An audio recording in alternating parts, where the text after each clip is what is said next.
Après 2 siècles d'exploitation charbonnière, de progrès et d'innovation technique, mais aussi de lutte historique, le bassin minier de Decazeville a refermé une page de son histoire, celle du charbon.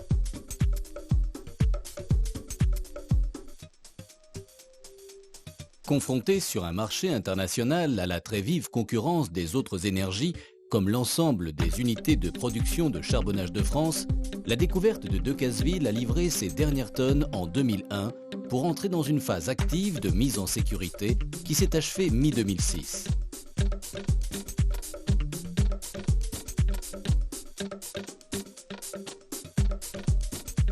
Charbonnage de France a laissé place à des aménageurs pour lui donner une autre vie dans ce coin de terre aveyronnaise où elle a tant donné.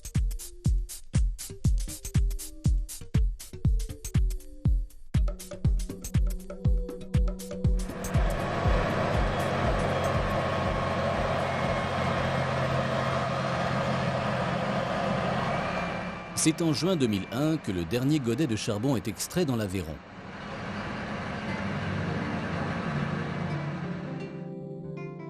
L'arrêt de la découverte de la salle à Decazeville, dernière mine à ciel ouvert exploitée par Charbonnage de France dans l'Aveyron, marque la fin d'une aventure charbonnière commencée au XIXe siècle. Le lavoir, construit en 1876 à proximité du ruisseau de la Case, modernisé en 1904 avant d'être reconstruit et automatisé en 1956, s'est arrêté définitivement en mars 2001, quelques mois avant la découverte.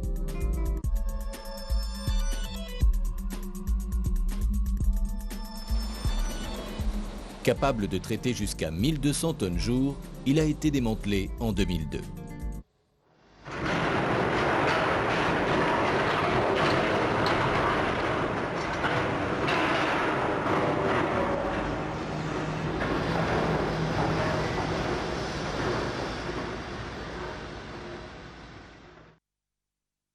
Il libère la vue sur le puits central qui demeure aujourd'hui l'un des derniers témoins de l'exploitation charbonnière dans l'Aveyron. Depuis 1966, date de l'arrêt de l'exploitation souterraine, c'est plus de 10 millions de tonnes de charbon qui sont sorties de la découverte de Decazeville.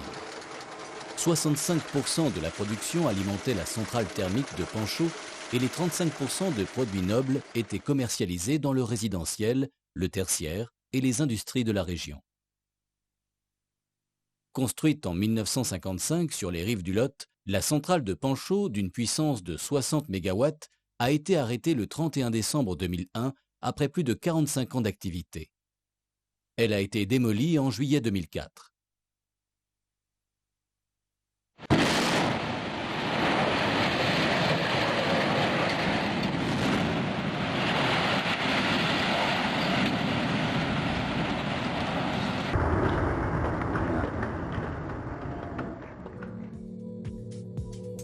Elle libère aujourd'hui un site de 7 hectares sur lesquels pourront se développer de nouvelles activités.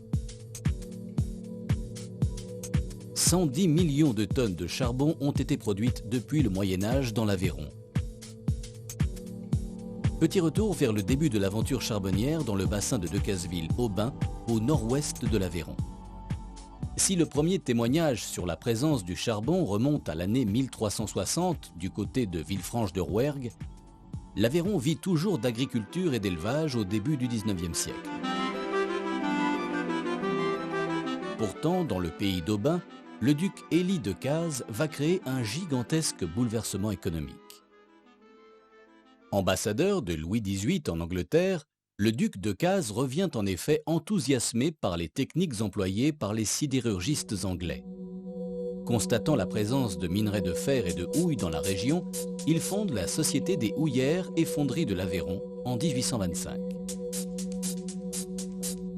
Dans la nuit de Noël 1828, en remplaçant le charbon de bois par de la houille brûlée avec du minerai de fer, la première coulée de fonte est coulée dans les hauts fourneaux de Firmi avec cette nouvelle technique venue d'Angleterre.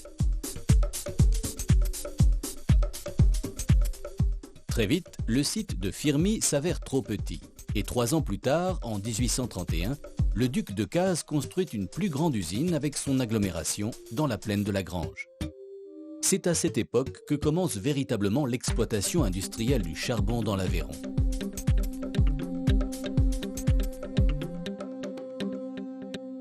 En quelques années, naît la ville de Decazeville qui prend le nom de son fondateur par ordonnance royale du 3 novembre 1833.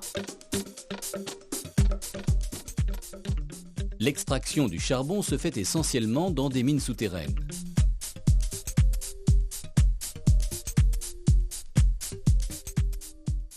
Mais des couches de charbon très proches de la surface permettent également une exploitation à ciel ouvert dans de nombreuses découvertes. C'est en 1832 que la première découverte du bassin est ouverte à Firmi. Dans les secteurs de Cransac et Aubin, plus d'une vingtaine d'autres plus ou moins importantes suivront. Mais la plus connue reste la découverte de La Salle à Decazeville, dont l'exploitation démarre en 1892. L'exploitation souterraine s'arrête le 31 janvier 1966.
La découverte de La Salle devient alors le point d'ancrage de la production charbonnière dans l'Aveyron. Située aux portes de Decazeville, elle a toujours fait partie harmonieusement de la vie decazvilloise. Clin d'œil sur cette découverte qui fut pendant longtemps la plus grande découverte de France. Le chantier est devenu un immense cirque profond de 200 mètres. Sous les gradins rocheux, on distingue très nettement l'épaisse couche de houille pure. À mesure que la houille se découvre au fond de l'amphithéâtre, on l'abat elle aussi à coups d'explosifs.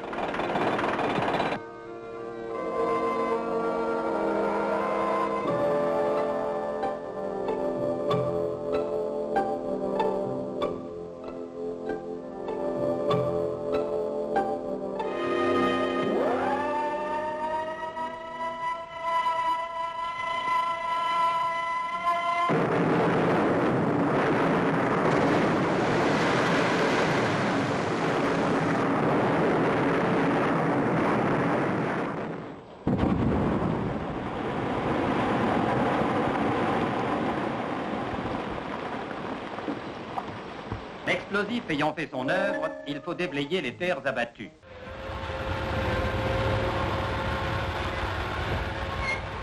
Avec des couches de charbon très épaisses, jusqu'à 80 mètres d'épaisseur, la méthode d'exploitation est toujours restée identique sur cette découverte. Abattage des roches à l'explosif, puis déplacement des stériles pour accéder aux couches de charbon. De 1950 à 2001, plus de 200 millions de tonnes de stériles seront déplacées sur le site pour mettre à jour les couches de charbon exploitables.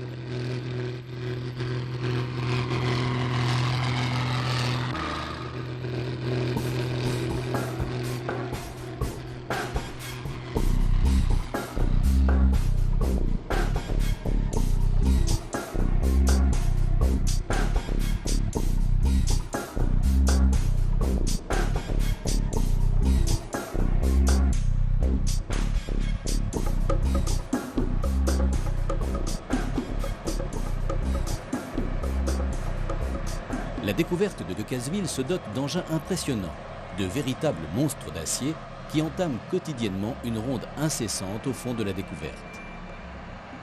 D'abord avec les pelles électriques Marion et les camions Euclide jusque dans les années 80.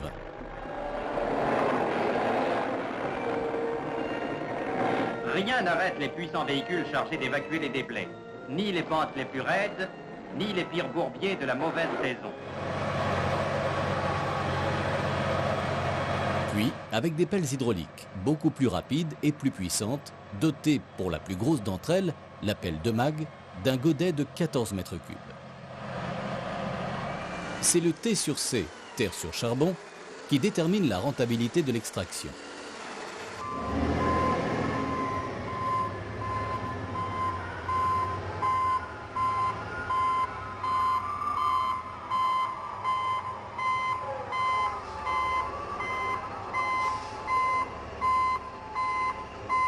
À Decazeville, il faudra enlever en moyenne entre 10 et 12 tonnes de stérile pour 1 tonne de charbon.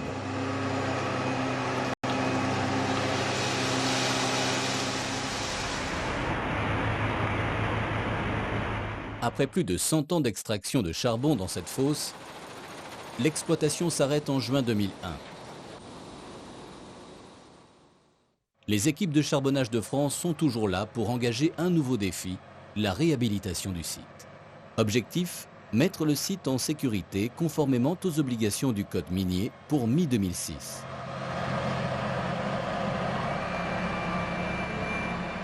Dès 2001, la découverte de la salle rentre en phase de mise en sécurité. Remodelage des talus, mais aussi création de nombreux ouvrages pour assurer une gestion efficace des eaux afin de permettre à la nature de reprendre progressivement ses droits en toute sécurité. Un travail immense mené par les équipes de charbonnage de France qui ont dû bouger plus de 5 millions de mètres cubes de terre, créer 28 km de banquettes, modeler 170 hectares de verse et réaliser plus de 6 km d'enrochement pour canaliser les eaux de pluie.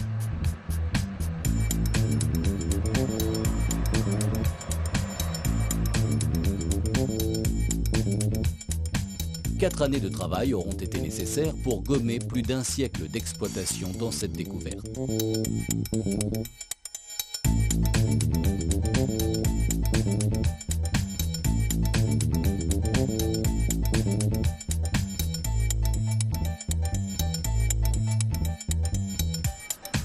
Des camions de 140 tonnes de charge utile pour transporter la majorité des terres. Un remodelage des flancs de fosse réalisé avec des bulldozers.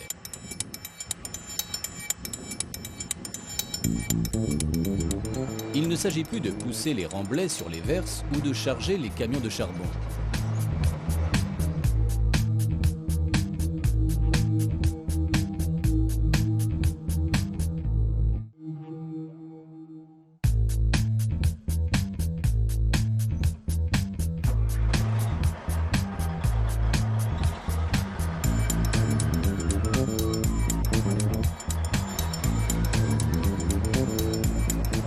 Il faut maintenant peigner les talus et travailler dans des pentes pouvant atteindre, pour certaines, les 28 degrés d'inclinaison.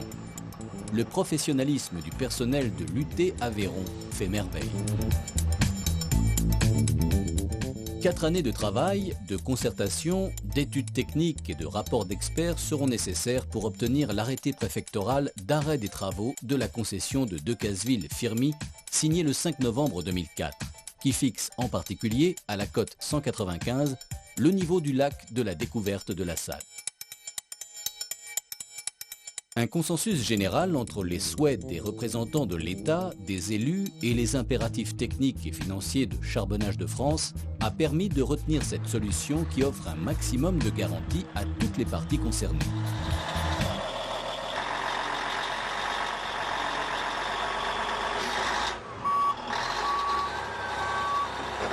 Au début de l'année 2006, le site arrive en fin de mise en sécurité. Les équipes de l'Aveyron restent toujours mobilisées pour terminer ce chantier avant de passer le relais à d'autres aménageurs pour utiliser ces nouveaux espaces en toute sécurité.